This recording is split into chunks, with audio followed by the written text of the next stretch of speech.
Di awal film, kita pun langsung diperlihatkan kepada acara interview dari sebuah perusahaan game bernama Sentinel, yang dimana perusahaan ini sendiri dipimpin oleh seorang pria bernama Kincaid.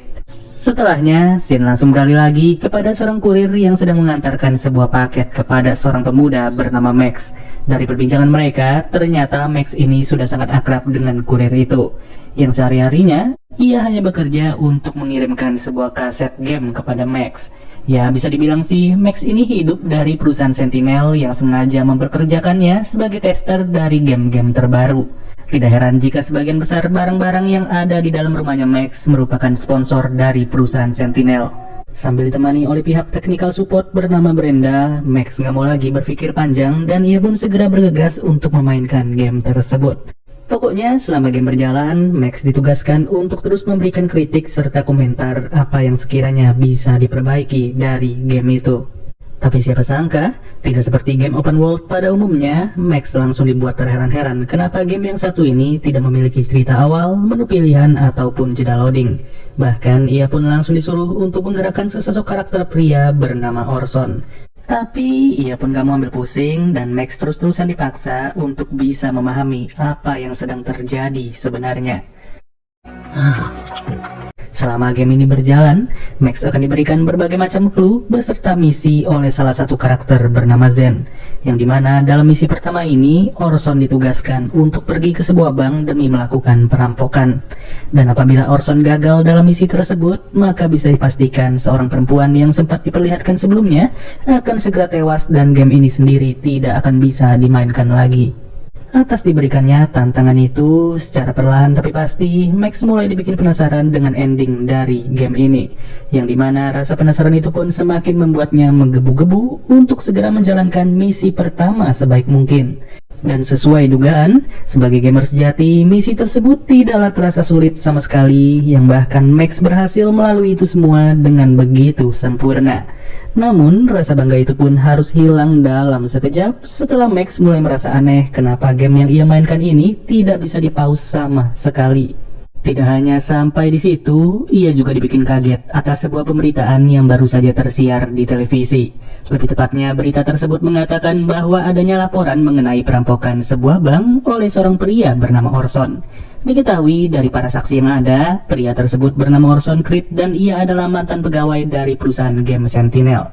Atas tersiarnya berita itu, sudah jelas seluruh pikirannya Max pun mulai kacau dan ia tidak pernah menyangka kalau pengalaman bermain game akan berujung seperti ini.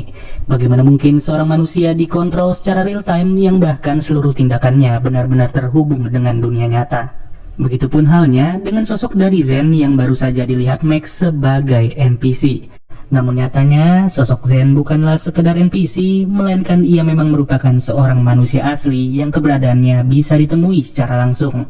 Tapi siapa sangka, Max sama sekali tidak diperkenankan untuk mematikan konsolnya ataupun meninggalkan game tersebut selagi belum selesai. Apabila kedua opsi itu memang betul-betul dilakukan oleh Max, maka nyawanya sendiri akan segera hilang pada saat itu. Akan tetapi, kedua pilihan tersebut memang tidak akan pernah bisa dipilih oleh Max, dikarenakan Zen baru saja mengirim 2 juta dolar ke rekeningnya secara cuma-cuma. Yang sudah jelas, bayaran itu pun langsung membuatnya berpikir 2 kali untuk memainkan game tersebut. Dan setelah cara kerja dari game ini sudah terbongkar, scene pun langsung menunjukkan bahwa Max sedang mengendalikan si karakter utama alias Orson. Kali ini Orson ditugaskan oleh Zen untuk mendatangi sebuah sekolah dan menghabisi seluruh murid yang ada di sana. Tidak lain tidak bukan, misi itu hanya dianggap sebagai pengalih perhatian agar seluruh pemberitaan tertuju ke sekolah itu. Hanya saja, pada posisi seperti ini, Max jauh lebih pintar daripada Zen yang cuma bisa ngoceh serta memberikan berbagai misi. Lebih tepatnya sih, sebelum misi ketiga akan dijalankan, Max sengaja menggerakkan Orson untuk melakukan sebuah panggilan dengan dirinya yang berada di rumah. Dan dikarenakan game ini adalah game open world, maka Max juga bergegas untuk menggerakkan Orson agar datang ke rumahnya. Ya, pasti seperti apa yang sedang terjadi, Max mampu membantai habis seluruh babu dari perusahaan Sentinel yang sibuk berjaga di depan rumah.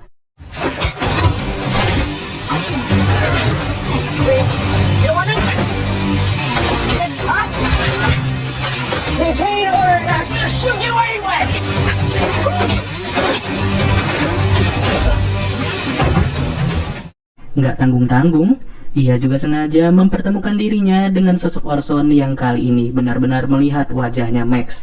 Jelas, seluruh gambaran itu pun langsung tercermin di dalam gamenya, seolah-olah Max sedang melihat dirinya sendiri. Di saat yang bersamaan, Max mulai merasa penasaran dengan identitas dari Orson yang sebenarnya. Atas rasa penasaran itulah, Max langsung memohon kepada Brenda alias si Technical Support untuk mengaktifkan tingkat kesadaran Orson. Beruntung, Brenda bukanlah pegawai yang takut dengan atasannya dan permintaan Max pun langsung segera dituruti. Tapi ya kembali lagi, dikarenakan Orson masih dikendalikan sebagai karakter game, jadinya ia pun hanya mampu berbicara saja untuk menyampaikan beberapa informasi. Salah satunya adalah tentang kamera pemantau yang berada di setiap barang pemberian dari Sentinel kepada Max. Luar biasa bukan? Dikarenakan sudah terlalu nyaman dengan pekerjaan ini, Max pun tidak sadar lagi kalau tempat bekerjanya tidak sebaik seperkiranya. Lalu, Max yang lagi sibuk memeriksa seluruh barang pemberian pun malah nggak sengaja melihat sebuah chip yang berada di lehernya Orson. Dari situ, Max mulai memiliki ide cemerlang dan ia sengaja membawa salah satu jasad pesuruh dari Sentinel untuk masuk ke rumahnya. Tapi sayang, Max yang sudah berani melepas seluruh kamera pengintai pun harus menerima kenyataan pahit dari Kincaid. Yang dimana, Brenda sebagai technical support harus ditembak mati setelah ketahuan memiliki hubungan spesial dengan Max alias pacarnya. Ya, mau bagaimana lagi ya? Nasi sudah menjadi bubur, rencana harus segera dijalankan dengan karakter pengganti yang tidak diketahui oleh Kincaid. Kali ini, Orson akan berjalan terpisah dengan Max, sedangkan Max sendiri akan terus mengendalikan karakter buatannya.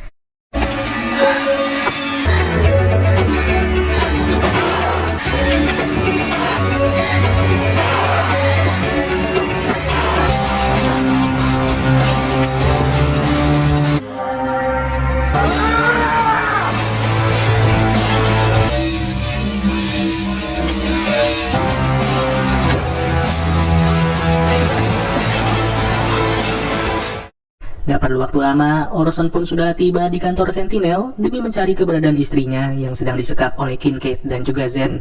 Awalnya, Orson berniat untuk datang ke kantor ini dengan cara yang sopan serta baik-baik. Namun tingkah laku Zen yang mulai duluan pun langsung membuatnya hilang kesabaran secara drastis. Tidak peduli lagi mau menghadapi siapa saja, Orson berhasil membatai habis mereka semua tanpa perlawanan yang berarti.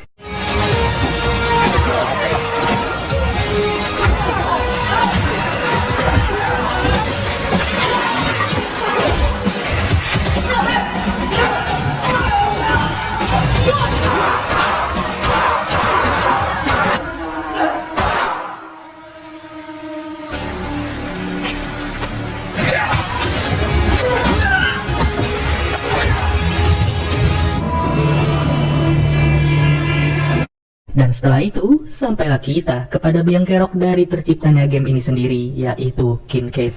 Usut punya usut, Kincaid menjelaskan bahwa Orson ini merupakan mantan pegawai Sentinel yang sengaja didepak karena ia menjadi satu-satunya orang yang tidak setuju dengan pembuatan game tersebut. Maka dari itu, Kincaid bersama timnya sepakat untuk segera menjadikan Orson sebagai karakter percobaan di dalam gamenya. Nggak heran jika game ini sendiri tidak mempunyai cerita awalan, menu pilihan, serta jeda loading. Dikarenakan semua yang terjadi benar-benar spontan serta bisa dilihat di dunia nyata. Dengan tujuan Kincaid ingin menciptakan kesan terbaik bagi para gamers yang selama ini hanya bersenang-senang di dalam sosok fiksi. Maybe you're next.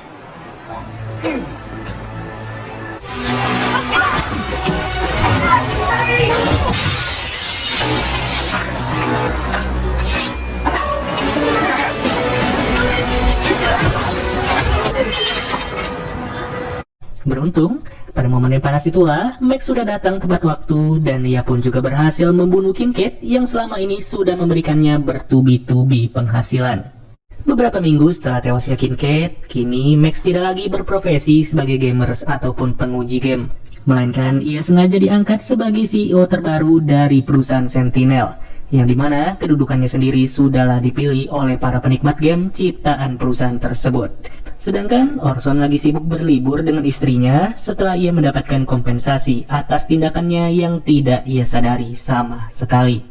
Oke deh guys, mungkin segini aja pembahasan alur cerita dari film Beta Test 2016. Sampai bertemu lagi di video berikutnya. Gua Nandi cabut dulu. Dadah.